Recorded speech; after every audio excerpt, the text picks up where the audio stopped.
Hello students, welcome to HPM classes. आज की video में आप लोग दूसरा अध्याय शुरू करेंगे।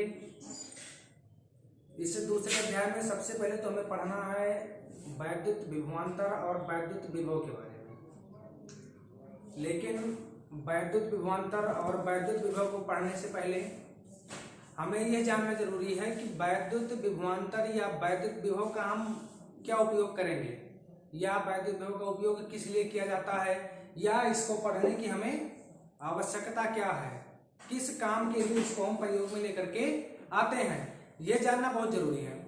हमने आपको पहले अभ्यास में वैद्युत क्षेत्र बताया था। मान लीजिए यहां पर कहीं 5 कूलाम का कोई वैद्युत आवेश रखा हुआ है, तो इस 5 कूलाम के आवेश के कारण इसके चारों ओर वैद्युत क्षेत्र उत्पन्न होगा। और उस मान लीजिए हम ये मान रहे हैं कि इस 5 कूलाम आवेश के कारण यहां तक पूरा वैद्युत क्षेत्र हमें प्राप्त हो रहा है। तो इस वैद्युत क्षेत्र को हम कैसे ज्ञात करेंगे? उस वैद्युत क्षेत्र को ज्ञात करने के लिए हमारे पास 2 विधियां हैं। पहली विधि तो हमारे पास है वैद्युत क्षेत्र की तीव्रता कैपिटल E के द्वारा, और जो दूसरी विधि हमारे पास है वो है वैद्युत विभव V के द्वारा। कहने का मतलब ये हुआ कि किसी वैद्युत आवेश के कारण प्राप्त होने वाले या उत्पन्न होने वाले वैद्युत क्षेत्र को ज्ञात करने के लिए हम वैद्युत क्षेत्र की तीव्रता और वैद्युत विभव का उपयोग करते हैं। कहने का मतलब ये हुआ कि वैद्युत विभव का जो उपयोग होगा वो किसी आवेश के कारण वैद्युत क्षेत्र का मान प्राप्त करने के लिए हमें उसकी आवश्यकता पड़ेगी। अब उसके बाद फिर आपको जानना यह है कि वैद्युत विभव कहते किसे हैं। हमने यहाँ पर लिख रखा है कि वैद्युत विभव तथा वैद्युत विभवांतर, वैद्युत विभव और वैद्युत विभवांतर के बीच अंतर क्या है, और वैद्युत विभव हम किसे कहते हैं तथा वैद्युत विभवांतर किसे कहते हैं, ये दोनों आपको जानना बहुत ही जरूरी है। सामान्य रूप से अगर देखा जाए तो वैद्युत विभव और वैद्युत विभवांतर दोनों का मात्रक एक है, दोनों का संकेतांक एक है, काम भी दोनों एक ही करते हैं। किसी परीक्षण आवेश को एक बिंदु से दूसरे बिंदु तक लेकर के आते हैं। वैद्युत विभव में वही प्रक्रिया होती है और वैद्युत विभवांतर में भी वही प्रक्रिया होती है, लेकिन इन दोनों प्रक्रियाओं में सिर्फ इतना अंतर होता है, जब हम वैद्युत विभवांतर पढ़ेंगे तब किसी परीक्षण आवेश को वैद्युत क्षेत्र के भीतर एक बिंदु से दूसरे बिंदु तक लेकर के जाते हैं, और जब हम वैद्युत विभव पढ़ेंगे तब हम परीक्षण आवेश को अनंत से वैद्युत क्षेत्र में किसी बिंदु तक लेकर के आते हैं। कहने का मतलब यह है कि वैद्युत विभव और वैद्युत विभवांतर में सिर्फ इतना अंतर है कि हम परीक्षण आवेश को एक में तो वैद्युत क्षेत्र में ही एक बिंदु से दूसरे बिंदु तक लेकर के आते हैं या लेकर के जाते हैं, और दूसरी प्रक्रिया में या वैद्युत विभव में हम परीक्षण आवेश को अनंत से वैद्युत क्षेत्र में किसी बिंदु तक लेकर के आते हैं। अब अगर मान लीजिए हमें वैद्युत विभव की परिभाषा लिखनी है कि वैद्युत विभव या वैद्युत विभवांतर हम किसे कहते हैं, चलिए पहले हम विभवांतर लिख रहे हैं। वैद्युत विभवांतर हम किसे कहेंगे, तो परिभाषा बनेगी हमारी किसी परीक्षण आवेश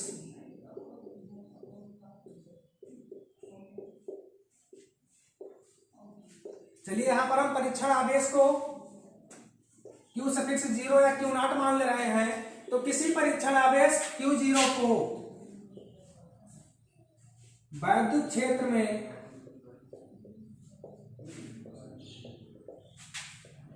एक बिंदु से दूसरे बिंदु तक ले जाने में किया गया कार्य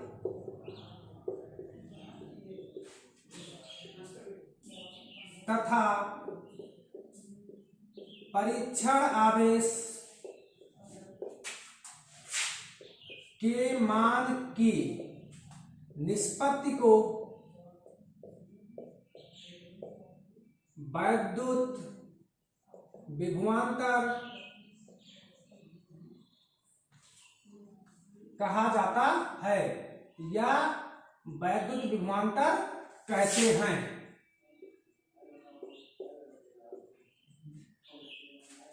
वैद्युत क्षेत्र के भीतर किसी परीक्षण आवेश को एक बिंदु से दूसरे बिंदु तक ले जाने में किया गया कार्य तथा उस परीक्षण आवेश के मान की निष्पत्ति को हम वैद्युत विभवांतर कहते हैं। निष्पत्ति का मतलब बटा होता है, अनुपात। हमने आपको बताया वैद्युत क्षेत्र में किसी परीक्षण आवेश को एक बिंदु से दूसरे बिंदु तक ले जाने में किया गया कार्य का मतलब हम कैपिटल डब्ल्यू मान ले रहे हैं, तो किया गया कार्य डब्ल्यू और उस परीक्षण आवेश Q0 के मान की निष्पत्ति को या किया गया कार्य और परीक्षण आवेश के मान के अनुपात को हम उन बिंदुओं के बीच वैद्युत विभवांतर कहते हैं। चलिए अगर मान लीजिए हमको वैद्युत विभवांतर का व्यंजक ज्ञात करना हो, चलिए हम मान ले रहे हैं ये पूरा बोर्ड हमारा वैद्युत क्षेत्र है और यहाँ पर कोई बिंदु हमारे पास है A और यहाँ पर कोई बिंदु है B। या चलिए इसको हम P और इसको मान ले रहे हैं Q। उसके बाद यहाँ पर हम एक बिंदु ले रहे हैं A और यहाँ पर एक बिंदु ले रहे हैं B। हम ये मानते हैं कि B पर या बिंदु B पर हमारे पास कोई परीक्षण आवेश Q0 रखा हुआ है और इस परीक्षण आवेश को हमें बिंदु A तक लेकर के आना है। एक बार आप दोबारा सुनिएगा, इस पूरे बोर्ड को हमने वैद्युत क्षेत्र माना है और ये हमने कोई बिंदु P और Q लिया है और इन्हीं बिंदुओं के बीच हमने एक बिंदु A और B लिया है। बिंदु B पर हमने एक अल्प परीक्षण आवेश Q0 रखा है और इस परीक्षण आवेश को हमें बिंदु B से बिंदु A तक लेकर के आना है। अब आप देख सकते हैं बिंदु B से बिंदु A तक लेकर के आना, ये वैद्युत क्षेत्र में ही एक बिंदु से दूसरे बिंदु तक किसी परीक्षण आवेश को लेकर के जाना हुआ, मतलब हमें वैद्युत विभवांतर ही ज्ञात करना है। तो अगर हम ये मान लें कि इस परीक्षण आवेश Q0 को बिंदु B से बिंदु A तक ले जाने में किया गया कार्य W हो, मतलब ये मान लें कि परीक्षण आवेश को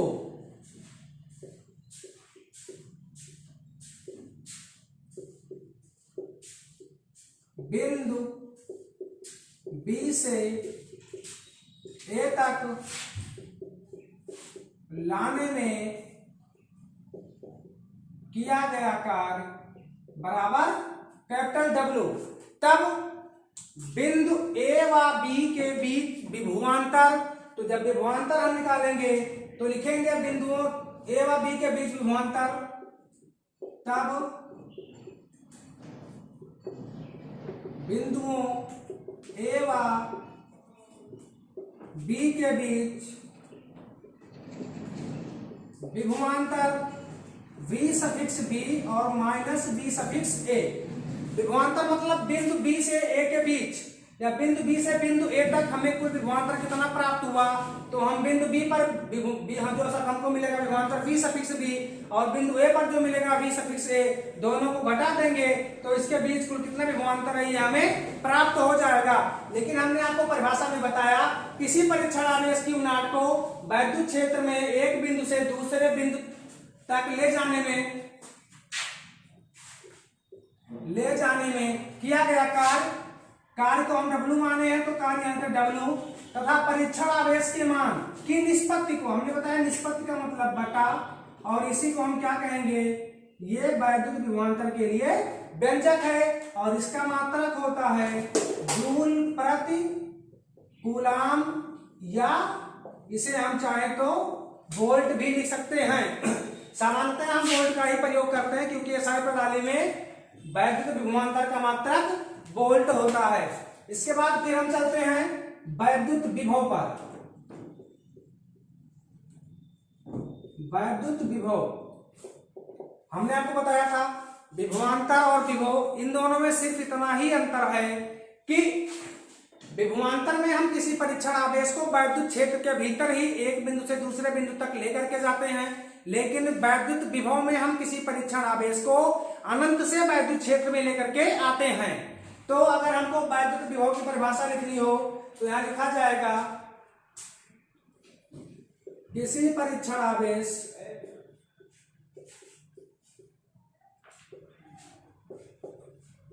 Q0 को अनंत से वैद्युत क्षेत्र के भीतर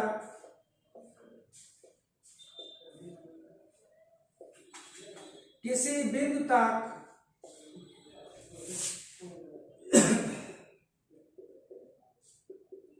लाने में किया गया कार्य तथा परीक्षण आवेश के मान की निष्पत्ति को वैद्युत विभव कहते हैं या कहा जाता है। मात्रक इसका भी वही होता है, जूल प्रति कूलाम या वोल्ट, व्यंजक वही लिखे हैं, कैपिटल वी से इसको व्यक्त करते हैं। अब चलिए हम ये मान ले रहे हैं कि कोई परीक्षण आवेश हमारे पास कौन सा है, Q नॉट। इस परीक्षण आवेश को हम अनंत से वैद्युत क्षेत्र में बिंदु A तक लेकर के आ रहे हैं। दोबारा सुनिएगा, हमने ये माना है हमारे पास कोई परीक्षण आवेश Q नॉट है और इस परीक्षण आवेश को हमें अनंत से वैद्युत क्षेत्र में बिंदु A तक लेकर के आना है। आप थोड़ा ध्यान दीजिएगा, जब परीक्षण आवेश को हम बिंदु B से बिंदु A तक लेकर के जा रहे थे तो हमने क्या दर्शाया था, V suffix B minus V suffix A।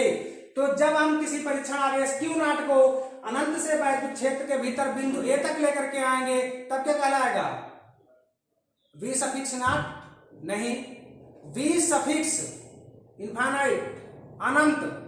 और जब हमको अनंत की हमारे पास कोई सीमा नहीं है तो हम उस मान को नहीं लिखते, फिर हमारे पास बचा क्या, V सफिक्स A।